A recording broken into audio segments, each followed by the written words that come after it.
And now I'm going to read some questions and comments from one of my subscribers.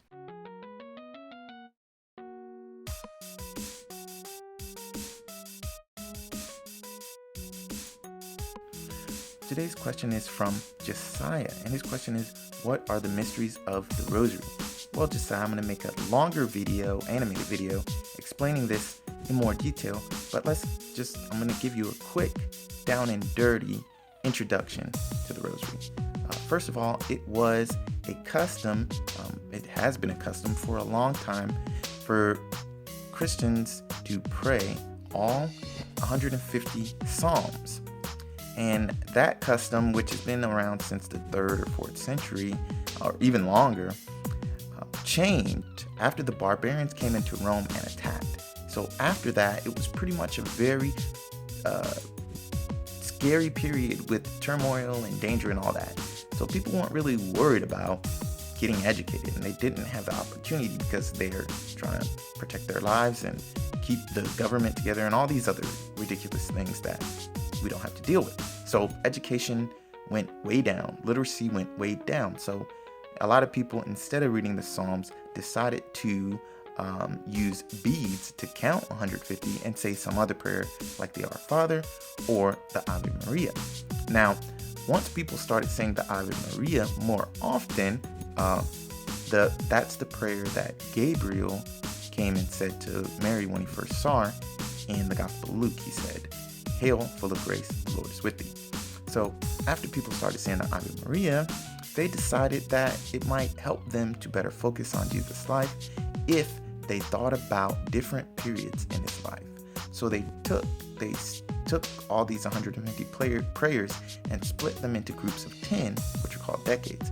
And each decade has a mystery attached to it. So there were 15, if you divide 150 by 10, 15 mysteries. Recently, Pope John Paul II, I forget what year it is, but it was a few years ago, he added 5 more mysteries, which is 5 more decades, 50 more prayers, which brings us to 200 prayers and 20 mysteries. And the mysteries are the joyful mysteries, which talk about Jesus' early life. It's like there's the Annunciation, the when Mary visits Elizabeth, the Nativity, the presentation in the temple, and the finding of Jesus in the temple. And then you have the luminous mysteries, Jesus' baptism. Then you have the wedding at Cana. You have the proclamation of the kingdom.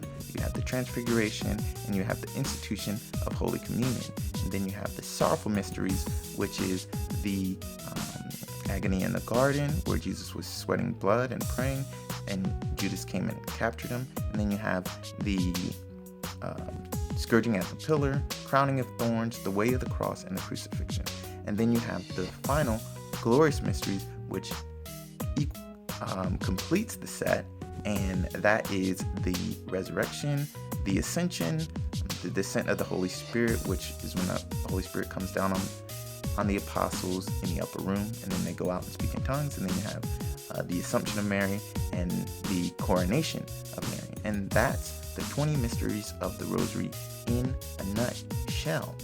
Of course, it's more detailed than that, but I just wanted to give you a quick answer.